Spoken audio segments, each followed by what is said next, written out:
et répéter sur différents sites. Ici, Ça au moins, on aura déjà Cette année, nous avons de la chance. et sa fertilisation. Bonjour à toutes. Bonjour à tous. Ah, regarde, c'est pas mal.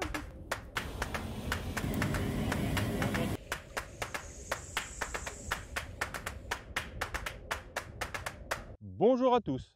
Nous sommes le vendredi 11 avril. Bienvenue pour ce nouvel Agroplane vidéo. Aujourd'hui, nous sommes dans le secteur Est et plus précisément à Russy-Bémont.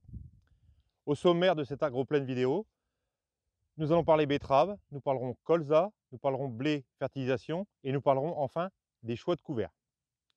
Si on commence par la partie betterave, on va aborder deux sujets, le désherbage et les insecticides. Si on commence par le désherbage, plusieurs choses à prendre en compte. Un, la climatologie actuelle. Nous avons souvent des gels matinaux, donc ne pas désherber les betteraves en poste levé sur des gels matinaux, attendre que les betteraves soient dégivrées.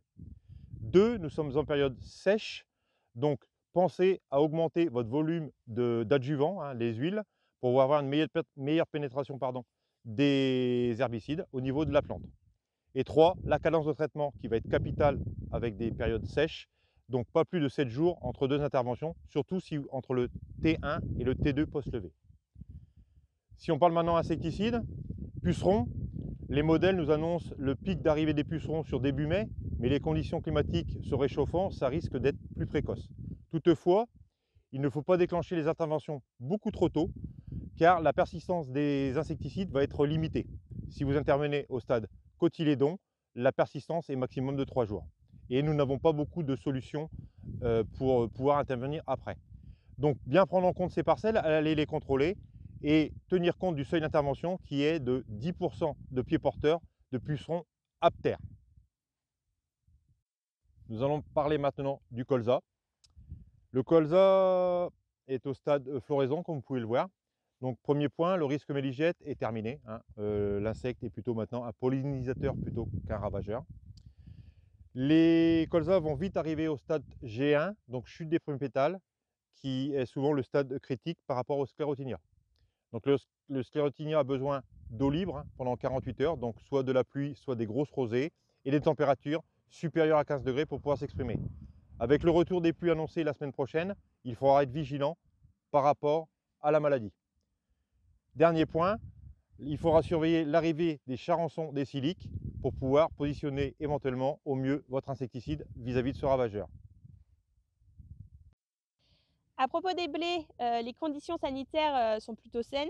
On retrouve sur certaines parcelles des symptômes qui ressemblent à de la septoriose, mais qui sont en fait des symptômes de stress physiologique, qui sont notamment dus aux amplitudes entre le gel et des fortes températures en journée. On retrouve ces symptômes notamment sur des variétés type Junior, Pondor, Thermidor, Campesino et Intensity. Mais voilà, ce sont que des stress physiologiques. Si on fait un point au niveau des stades, on a nos parcelles qui sont les plus tardives, qui sont encore à épi 1 cm, et on a les premières parcelles qui arrivent au stade de nœud. Selon les modélisations Farmstar, on devrait arriver à environ 50% des parcelles au stade de nœud autour du 14-15 avril, donc courant de la semaine prochaine. Et ça sera l'occasion pour les agriculteurs qui ont une stratégie en 4 apports de venir faire leur 3e apport. On vous parle des cultures, mais il est temps d'aller anticiper ce qui va arriver après, notamment les couverts végétaux. Les couverts végétaux, ça peut être une thématique qui est réglementaire, mais autant aller chercher tous les bénéfices agronomiques qu'ils peuvent nous apporter, que ce soit au niveau de la structure du sol, de la remobilisation des éléments nutritifs et puis de la fertilité du sol au sens global. Donc quelles sont les clés pour la réussite de ces couverts? Je vous conseille d'aller sur des mélanges de couverts de 3-4 espèces minimum. Bien sûr, vous pouvez augmenter ce nombre d'espèces-là. Surtout, faites attention aux variétés que vous allez mettre dedans. Il y a des variétés qui sont plus ou moins précoces, des variétés qui vont faire plus ou moins de rendement. L'objectif, c'est bien d'aller maximiser son investissement que nous allons faire cet été. Si vous avez des questions, n'hésitez pas à vous référer à votre technicien habituel ou à vous référer à l'Agroplane spécial couvert qui est disponible sur l'extranet. Je vous remercie et je vous donne rendez-vous pour un prochain Agroplane vidéo. À bientôt!